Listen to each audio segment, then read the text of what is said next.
ہے تو دلیل مانگنا تو اس کا مطلب یہ کہ وہ یہ سمجھتا ہے کہ نبی آ سکتا ہے۔ واقع ہونا تو بڑی دور کی بات ہے کہ کوئی نبوت ملے گی، ہو ہی نہیں سکتا۔ یہ بات بالکل پکی اور اٹل ہے کہ یہ نہیں کوئی بندہ کی کہ جائز ہے لیکن آ نہیں سکتا، ہو سکتا ہے، ایسا شخص بھی کافر ہے۔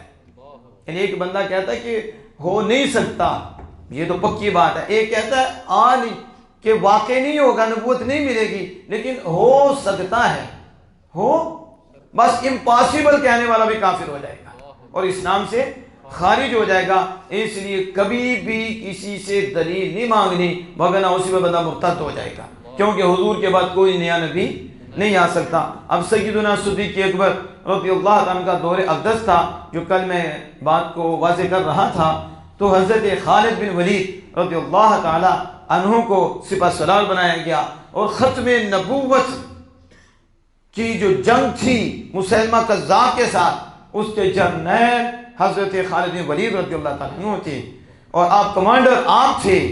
تو وہ 40,000 کا لشکر تھا اور ادھر 17,000 کا لشکر تھا، اور اس میں 1,000 تقریباً حفاظ صحابہ کرام تھے، قاری صحابہ کرام تھے، پورا قرآن کے حافظ، اور وہ صحابہ بھی اس جنگ میں شامل تھے۔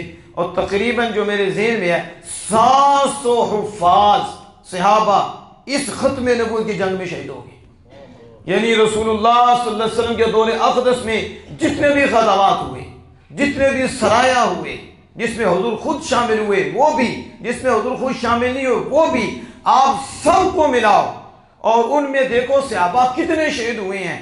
اور ختم نبوت کی یہ جنگ جو یمامہ میں ہوئی اور مسیلمہ کذاب کے خلاف ہوئی، اس جنگ میں جتنے صحابہ شہید ہوئے ہیں، جتنی بھی جنگیں غزوات اسلام کے لیے ہوئی ہیں، کسی میں اتنے شہید نہیں ہوئے جو اس ختم نبوت کی ایک جنگ میں شہید ہو گئے تھے۔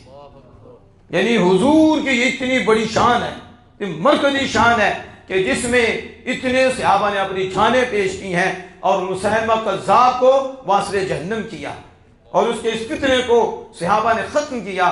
تو یہ جب جنگ شروع ہونے لگی تو اس سے پہلے حضرت خالد بن ولید رضی اللہ تعالی عنہ نے یہ رائے دی اور یہ انہوں نے ایک فیصلہ کیا کہ پہلے اس ظالم کو سمجھاتی ہیں، اس کی سمجھ میں آ جائے، اسے ہدایت مل جائے۔ ظاہر ہے جس کے دل میں آمنہ کا لال کا نور ہوتا ہے، اس کی کوشش ہوتی ہے کہ یہ ظالم بچ جائیں، انہیں ہدایت مل جائے، یہ جہنم میں نہ جائیں، کیونکہ ظاہر ہے وہ رسول اللہ صلی اللہ علیہ وسلم کے پروردہ ہیں، حضور کے پالے ہوئے ہیں، حضور کی تربیت یافتہ ہیں۔ یہ تو دنیا کے کتے ہوتے ہیں کہ جو چاہتے ہیں کہ دوسرا جہنم میں چلا جائے، وہ بھی جہنم میں چلا جائے۔ ہاں جو جاتا ہے اسے کیسے روک سکیں ہم، لیکن کوشش تو ہماری ہوتی ہے کہ یہ بچ جائے، یہ بچ جائے۔ اس لیے ہم دلائل دیتے ہیں، ہم ڈیبیٹ بھی اس لیے کرتے ہیں کہ یہ اپنے تو بچیں، یہ ظالم کی اگر قسمت میں ہو تو انہیں بھی ہدایت مل جائے، لیکن اس نسور سے دوسرے تو بچیں کہ یہ ایسا نسور ہے کہ اس کے جراثیم بڑی دور تک جاتے ہیں اور پھر لوگوں کے ایمان خراب ہوتے ہیں، لوگ ایمان سے پھسل جاتے ہیں، ان کا بہت نقصان ہوتا ہے۔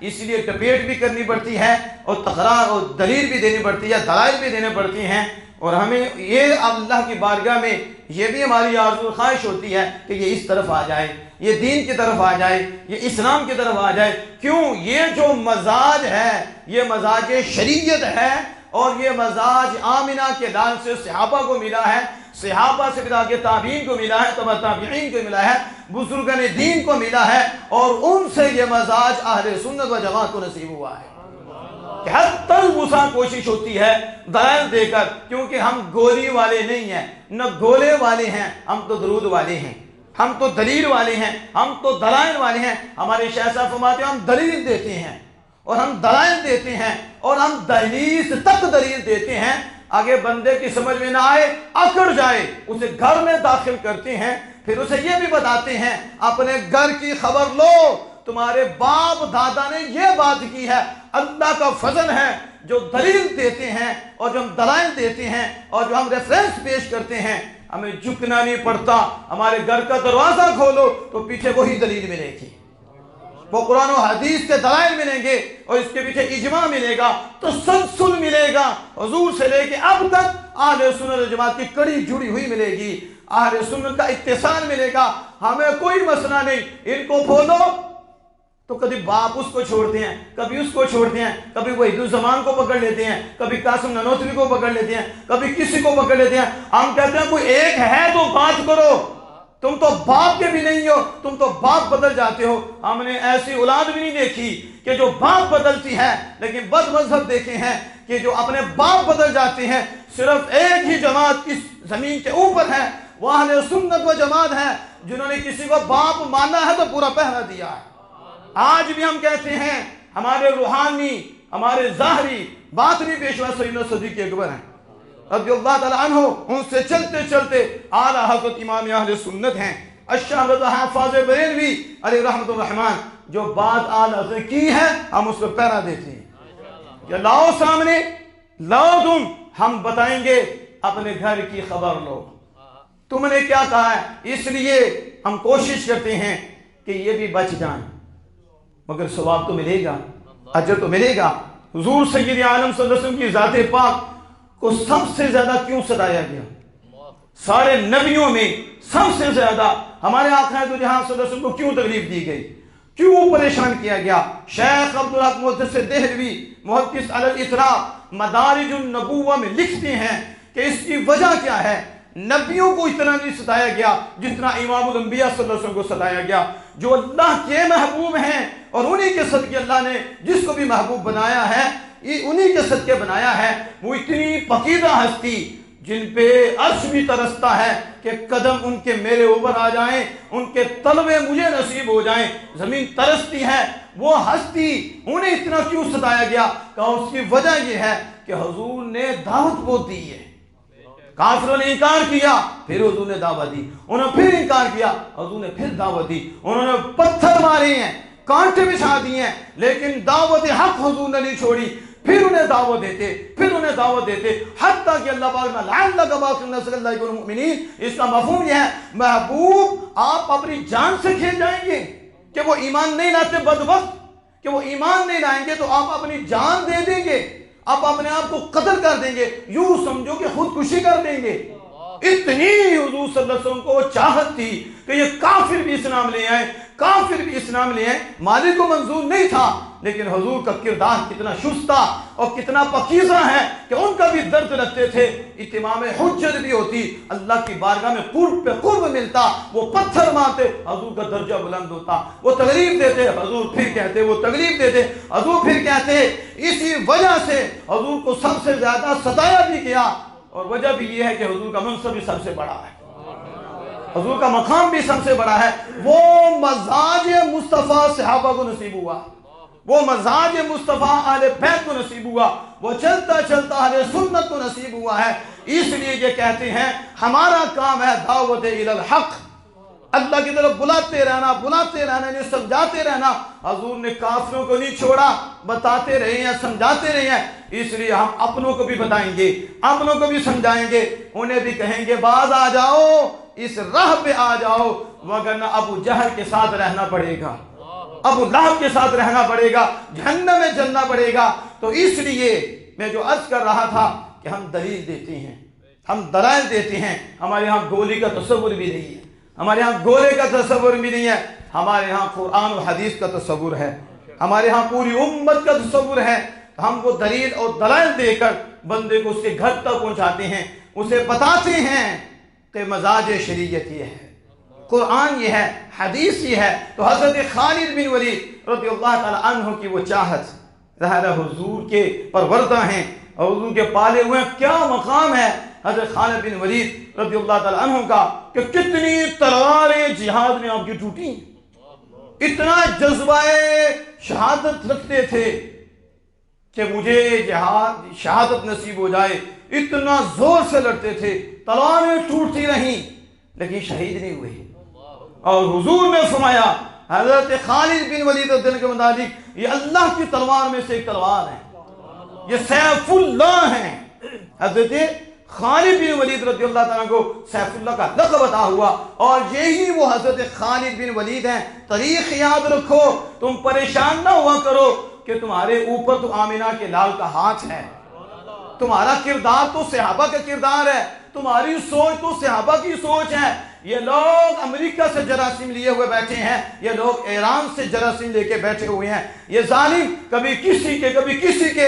ہمارا ایک ہی در ہے، وہ در مصطفیٰ ہے، اور اسی سے ہمارا رابطہ ہے۔ یہ حضرت خالد بن ولید رضی اللہ عنہ اپنی ٹوپی کے نیچے حضور کے منہ مبارک رکھتے تھے اور جنگ لڑتے تھے، اتنی جنگوں میں گئے، فاتح ہوئے، انہیں شکست دی تو آپ سے پوچھا گیا، آپ نے فرمایا کہ یہ کمال خالد بن ولید کے بازو کا نہیں ہے کہ میرے بازو میں اتنی قوت ہے کہ میں ان کے چھکے چھڑا دیتا ہوں، انہیں واسع جہنم کر دیتا ہوں اور انہیں شکست دیتا ہوں۔ نہ، میرے بازو کی یہ طاقت نہیں ہے، میری ٹوپی کے اندر منہ مصطفیٰ ہے، یہ برکت ہے، منہ مصطفیٰ ہے، یہ حضور کے بال مبارک کی برکت ہے کہ جس جنگ میں بھی جاتا ہوں فتح میرے قدم چوم لیتی ہے۔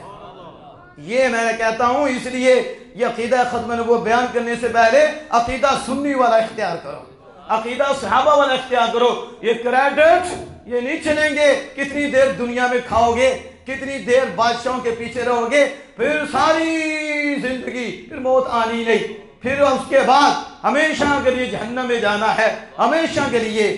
تو کیوں رسوائی اٹھانی ہے، کیوں پریشانی اٹھانی ہے؟ دفاع کرو ان دنیا داروں کو، آمنہ کے لال سے محبت کرو، حضور سے پیار کرو، یہ عقیدت رکھو کہ ہمارا کوئی کمال نہیں ہے، یہ تو آمنہ کے لال کے فضل سے ہے، یہ اللہ کے فضل سے ہے، اللہ کے کرم سے ہے۔ تو حضرت خالد بن ولید رضی اللہ تعالی عنہ، آپ نے جب یہ فیصلہ کیا کہ پہلے بھیجیں، اسے ہدایت مل جائے، اس کے ساتھ گفتگو ہو، تو پھر آپ نے ایک صحابی کو مقرر کیا اور انہیں بھیجا۔ جب اس کے پاس گئے اور انہیں جا کے اسے سمجھایا، مسلمہ کذاب ظالم کو، انہوں نے اسے کہا کہ دین تو مکمل ہو گیا، دین، حضور صلی اللہ علیہ وسلم تشریف لائے، مفہوم بتا رہا ہوں، دین مکمل ہو گیا۔ اگر دین ناقص ہوتا تو پھر نبی کی ضرورت ہوتی، تو دین تو مکمل ہو گیا، تو جب دین مکمل ہوا اب نبی کی ضرورت ہی نہیں۔ تو اليوم اکملت لکم دینکم واتممت علیکم نعمتی ورضیت لکم الاسلام دینا، اللہ فرماتا ہے آج کے دن میں نے اپنا دین مکمل کر دیا، میں نے اتممت علیکم نعمتی، اپنی نعمت پر پوری کر دی، واتممت علیکم نعمتی ورضیت لکم الاسلام دینا، میں نے تمہارے لیے دین اسلام کو پسند فرما لیا۔ تو دین تو کمپلیٹ ہو گیا۔ تو کہا کہ اب جب دین کمپلیٹ ہے، وہ رسول اللہ صلی اللہ علیہ وسلم سے کمپلیٹ ہو گیا، اسلام مکمل ہو گیا ہے، اس لیے اب تجھے مشورہ ہے کہ تم جو ہے اسلام قبول کر لو، تم ادھر آ جاؤ۔ وگرنہ سیدنا صدیق اکبر رضی اللہ تعالیٰ خلیفۃ المسلمین ہے، اور انہوں نے اتنی بڑی جماعت تیار کی ہے تیرے مقابلے کے لیے، اور وہ صحابہ کی جماعت ہے، اس سے مقابلہ ہوگا۔ دیکھو کتنے جری ہیں، ظاہر ہے جس میں محبت مصطفیٰ ہوتی ہے وہ بزدل نہیں ہوتا، محبت بزدل نہیں رہنے دیتی۔ یہ خسرے ہیں کہ جو ایسے ایسے کرتے ہیں، ان میں محبت کیا ہے؟ جہاں محبت ہوتی ہے وہاں وہ شیر ہوتے ہیں، محبت نہ ہو تو گدر سے بھی نیچے ہوتے ہیں، گدر میں بھی کوئی وقت ہوتی ہے، یہ تو گدر سے بھی گئے گزرے ہیں۔ محبت ہو تو ٹانگیں کانپ رہی ہو، یہ کون سی محبت ہے؟ یہ تو خواہش ہے، یہ محبت نہیں۔ جہاں محبت ہوتی ہے 80 سال کا بابا بھی چھلانگ لگا دیتا۔ محبت بندے کو دلیر کرتی ہے، اور محبت نہ ہو تو وہ بندہ بزدل ہوتا ہے، بندہ کمینہ ہوتا ہے، بندہ شیری تب ہوتا ہے جب اس کے اندر محبت مصطفیٰ ہو۔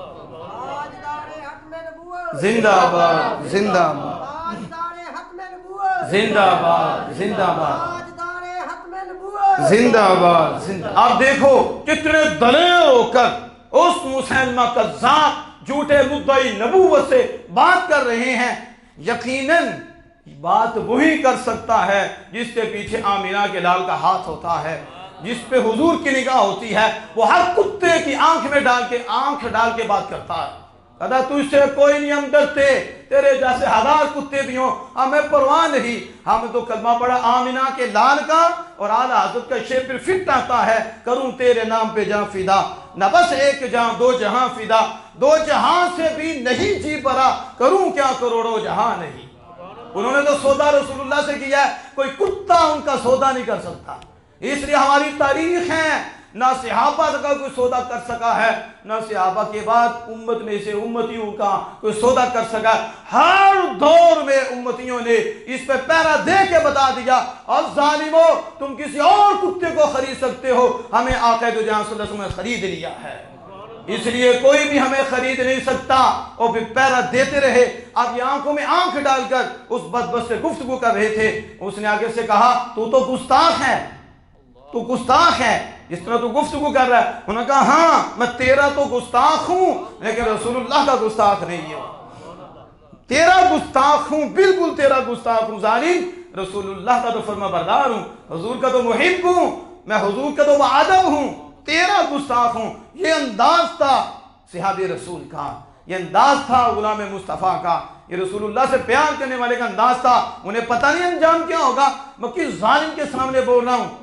جب عشق ہوتا ہے پھر سب کچھ بلا دیتا ہے، اسے صرف اللہ اس کے رسول یاد رہتے ہیں، نہ اولاد یاد رہتی ہے، نہ وطن یاد رہتا ہے، نہ حکومت یاد رہتی ہے۔ کون سا خنزیر سامنے ہے، خنزیر سے بدتر سامنے ہے، کہتے ہیں پرواہ ہی نہیں ان کی، کیونکہ کلمہ جو آمنہ کے لال کا پڑا ہے، محبت جو ان سے کی ہے، اس لیے وہ کسی سے ڈرتے نہیں ہیں۔ تو نہیں تو ممتاز قادری رحمہ سے پوچھ لو، تم نے اتنی گولیاں لگائی ہیں، تمہیں یاد نہیں تھا کہ چھوٹا بچہ بھی ہے، تمہیں یاد نہیں ہے گھر میں کیا صورتحال ہے، ابھی قریب ہی تو شادی کا سلسلہ ہے، اتنی دوری بھی نہیں ہوئی، پھر انجام کیا ہوگا؟ تو پھر جواب کیا آئے گا؟ یہ کچے لوگ ہوتے ہیں جو دنیا کو دیکھتے ہیں، جو پکے ہوتے ہیں وہ آمنہ کے لال کو دیکھتے ہیں۔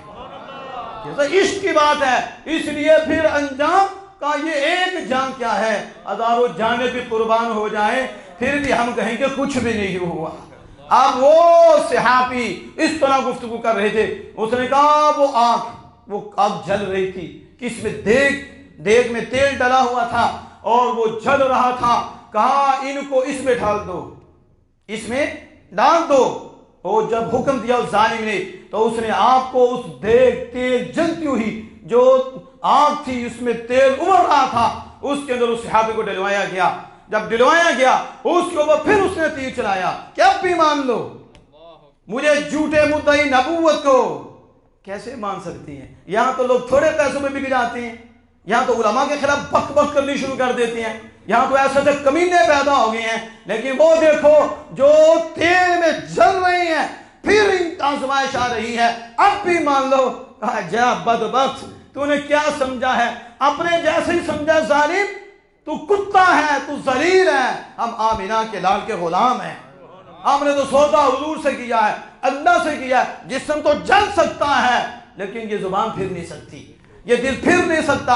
انہوں نے کہا ایک جان کیا ہے، میں قتل ہوں حضور کی عزت کے لیے، حضور کے مقام کے لیے، حضور کی شان کے لیے، میں قتل ہو جاؤں، شہید ہو جاؤں، مالک پھر زندگی دے، اسی طرح پھر قتل ہو جاؤں، پھر زندگی ملے، پھر نام مصطفیٰ پہ قربان ہوں، حضور کی ذات پہ قربان ہوں۔ یہ ایک جان کیا ہے، ہزاروں جانیں بھی ہوں، مفہوم بتا رہا ہوں، ہر جان عظمت مصطفیٰ پہ قربان ہو۔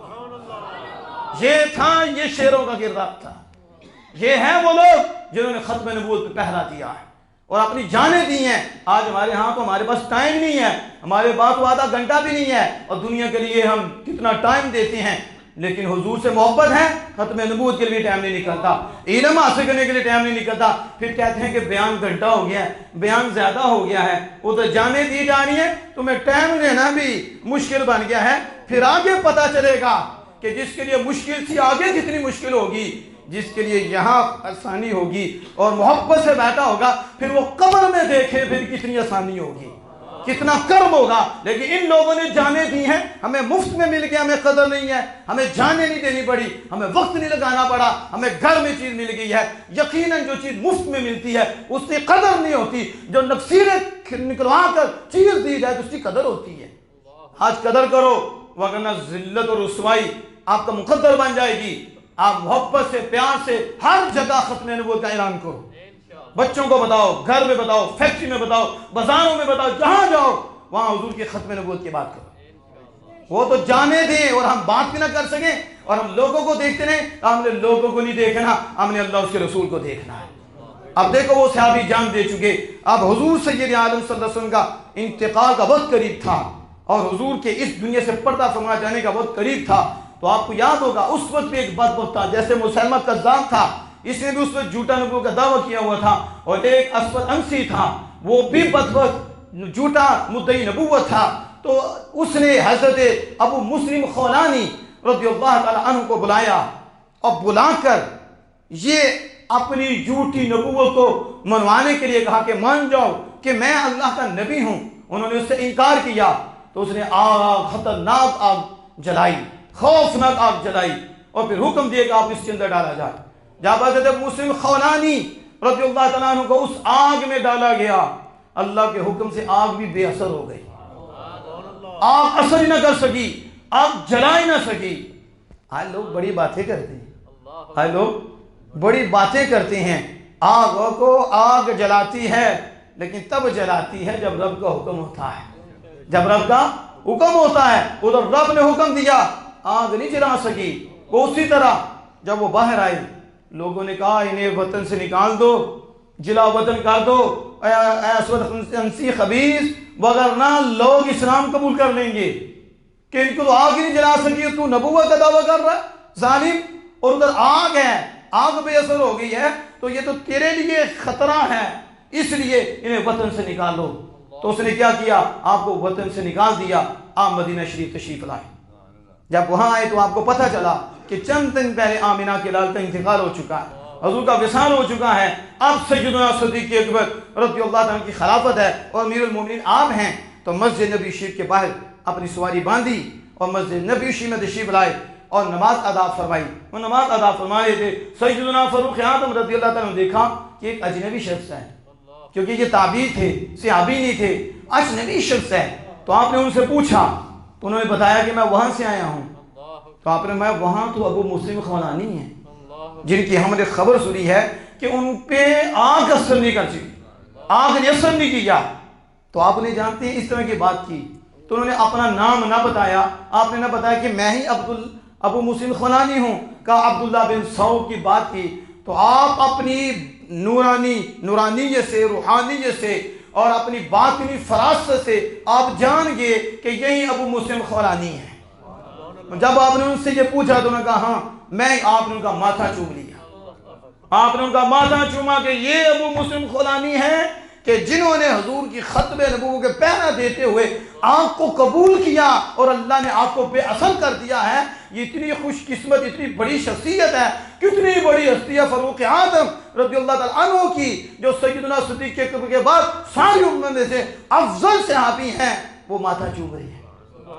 اور پھر انہیں حضرت سیدنا صدیق اکبر رضی اللہ عنہ کی بارگاہ میں لے کے جاتی ہیں آپ کے بعد، اور جا کے عرض کرتے ہیں یہ وہ ہیں جن پہ آگ بے اثر ہوئی۔ تو آپ نے اپنے درمیان ان کو بٹھا دیا، حضرت ابو مسلم خولانی رضی اللہ عنہ اپنے درمیان میں بٹھایا، اور پھر آپ نے اللہ کا شکر ادا کیا کہ اللہ نے یہ کرم فرمایا مجھے ابھی موت نہیں دی، اور اس سے پہلے مجھے وہ شخص دکھایا ہے کہ اس کے ساتھ ایسا ہی معاملہ کیا ہے جیسا ابراہیم خلیل اللہ علیہ السلام سے معاملہ کیا، نہ ان پہ آگ اثر کر سکی، نہ یہ غلام مصطفیٰ ہے اس پہ اثر کر سکی۔ دیکھو ختم نبوت پہ پہرے دیے ہیں ہمارے بزرگوں نے، ہمارے صحابہ نے، تو ہم سمجھتے ہیں کہ یہ ججز نہیں سمجھ رہے، یہ لوگ نہیں سمجھ رہے کہ انہیں نہیں پتا یہ کتنا اہم مسئلہ ہے، کتنا نازک مسئلہ ہے، جانوں کی پرواہ نہیں کی، اپنی جانیں دے دی ہیں۔ یہ حضور سید عالم صلی اللہ علیہ وسلم کے دور اقدس میں ہوا۔ اب میں آخری بات کر کے بات کو ختم کرتا ہوں کہ آپ لوگ توجہ فرمائیں کہ یہ پہلا مسئلہ ہے ختم نبوت کا، جس پہ حضور کے بعد ساری امت اکٹھی ہو گئی۔ یہ پہلا عقیدے کا مسئلہ ہے جس پہ صحابہ کا اجماع ہوا، یعنی یہ قطعی یقینی ضروریات دین، یعنی اس میں دلیل بھی مانگی تو وہ بھی بندہ گیا، یعنی آنکھیں بند کر کے کہہ دے کہ حضور کے بعد کوئی نبی نہیں آ سکتا، نہ حضور کے زمانے میں تھا نہ کوئی آ سکتا ہے، نیا نبی کا سلسلہ ختم ہو گیا ہے، حضور آخری نبی ہیں، حضور کے آتے ہی نبوت کا سلسلہ رک گیا ہے۔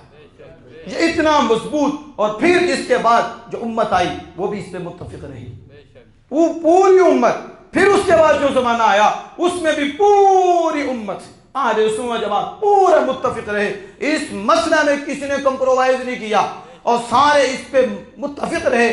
پھر زمانہ بدلتا رہا لیکن لوگ نہیں بدلے، زمانہ بدلا لیکن لوگ مضبوط رہے، ختم نبوت پہرا دیتے رہے پوری امت۔ یعنی یہ وہ ایسا حساس مسئلہ ہے اور ایسا اہم مسئلہ ہے کہ ہر زمانے میں پوری امت نے اس پہ پہرا دیا ہے اور پوری امت اس پہ ڈٹی رہی ہے، اور ساری امت کا یہی بیانیہ تھا کہ حضور آخری نبی ہیں اور حضور کے بعد کوئی نیا نبی نہیں آ سکتا۔ یہ سلسلہ حتیٰ کہ ہمارا زمانہ آ گیا، اور اب تک بھی یہ امت اس بات پہ متفق ہے کہ حضور سید عالم صلی اللہ علیہ وسلم آخری نبی ہیں، حضور آخری نبی ہیں، حضور کے بعد کوئی نیا نہیں آ سکتا۔ پہلے اس دور میں مرزا کانے کی طرح کا ایک کانا تھا اور ایک ظالم تھا، اب یہ قادیانی کانا آیا اور پھر اس کے رد میں اعلیٰ حضرت نے اتنے دلائل دیے اور اتنی گفتگو فرمائی کہ قیامت تک اس کی نسل بھی یاد رکھے گی کہ سب سے پہلے ہمارے قصر باطل کو جو زمین بوس کرنے والا ہے وہ بریلی کا تاجدار امام اہل سنت ہے۔ الشام رضا فاضل بریلوی ہیں، اور کون ہیں پنڈی میں تاجدار گولڑا پیر سید مہر علی شاہ صاحب علیہ رحمت الرحمن جو اس کی بولتی بند کرنے والے ہیں۔ اللہ نے یہ فضل اہل سنت پہ فرمایا ہے، ایک طرف بریلی کے تاجدار ہیں، ایک طرف گولڑے کے تاجدار ہیں، اور یہ سیسا پہ غلائی دیوار بن کے کھڑے ہو گئے۔